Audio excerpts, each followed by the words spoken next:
Paris, the city of light.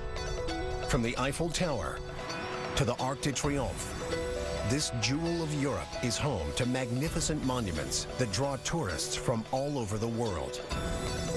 Many of them come to gaze in wonder at the spectacular churches, like Notre Dame.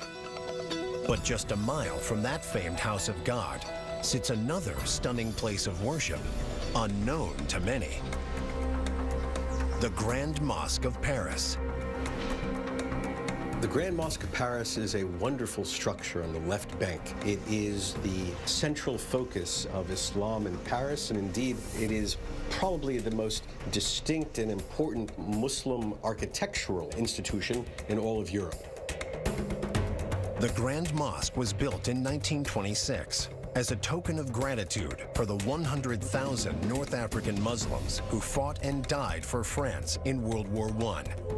It is a marvel of design and beauty. But there is another hidden facet of the Grand Mosque, a mysterious legend whispered for decades, but known only to a few. The details of individual cases are very difficult to identify. What are the secrets locked inside the Grand Mosque of Paris? And what role did this house of worship play in one of the most wrenching episodes in modern history? 9 months into World War II, German forces conquer France and set up the Vichy government. The collaborationist regime assists in carrying out Adolf Hitler's Nazi program, which includes rounding up Jews and sending them to concentration camps. To help carry out their plan, the Nazis attempt to recruit local Muslims. The German strategy was to try to reach out to a significant Muslim community in France to try to win them over to the German side. The Germans begin with Kadur Ben Gabrit, a well-respected Muslim elder and the head of the Grand Mosque. In public, Ben Gabrit is friendly and cooperative with the Nazis. But privately, he is hatching a secret and dangerous plot. The Grand Mosque will hide Jews from the Nazis. The mosque gave Jews certificates of Muslim identity. You could pass as Muslim if you had this birth certificate or certificate from the mosque. While some Jews evade detection with the fake documents, the mosque simply doesn't have enough to go around. So Ben Gabrit ratchets things up, this time using the mosque itself. The underground pathways underneath the mosque, which led out to other streets and other neighborhoods, were places where Jews and others were protected. Ben Gabrit's plan to hide Jews in these passageways is soon put to the test. There was one very celebrated testimony from a gentleman named Albert Assouline. Assouline, a North African Jew, escapes from a German prisoner of war camp. After days of traveling in secret, he arrives in Paris and makes his way to the Grand Mosque. But in the Nazi-occupied city, Assouline is far from safe.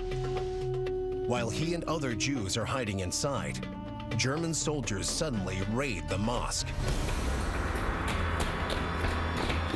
The mosque would trigger a series of lights that would flash when the Germans were about to enter the premises of the mosque, and Jews would recognize these lights and would find hiding places within the catacombs, behind closet doors.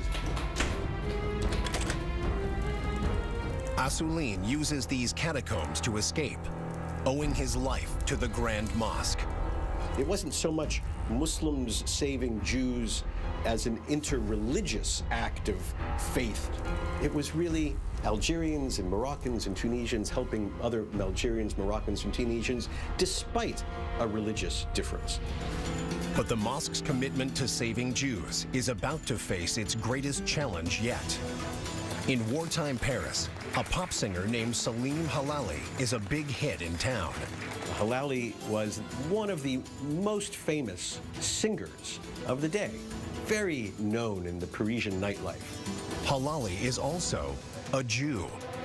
And when the Nazis decide to seize him, the Grand Mosque of Paris becomes his last desperate hope for survival.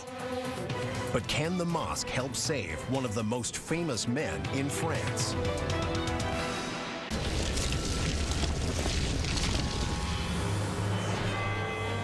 France, the Grand Mosque of Paris. At the height of World War II, the mosque is secretly hiding Jews right under the noses of the occupying Nazis. There was a natural willingness of some of the leaders of the mosque to assist countrymen who were facing severe, life-threatening danger because of the Nazi occupation.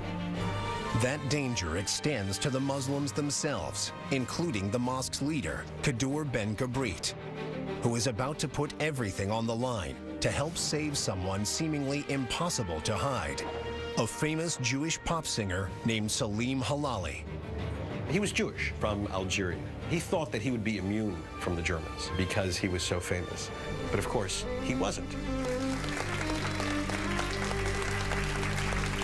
And he got word that the Germans were going to come after him. Ben Gabrit secretly supplies Halali with fake papers that say he is a Muslim. And then, Ben Gabrit takes an even bolder step. He had a tombstone at the Muslim cemetery outside Paris engraved with Halali's father, so that Halali could say when the Germans came after him, "See, I'm Muslim, I'm not Jewish. Just go check the cemetery. You'll see where my father is buried."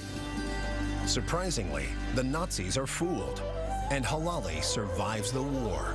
And he, to his dying day, and you can check the obituaries of Halali, thanked Ben Gabrit for saving his life. Ben Gabrit, for his part, keeps silent on the mosque's role in hiding Jews. When he dies in 1954, he is buried in a wall of the mosque, taking the secrets of the rescue mission with him. Today, the Grand Mosque of Paris attracts both worshippers and visitors from all over the world.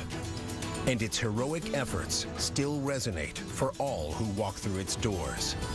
It's a story that everybody can appreciate because it's a universal story of rescue and protection at a time of intense danger. And that brings a very faraway culture right at home.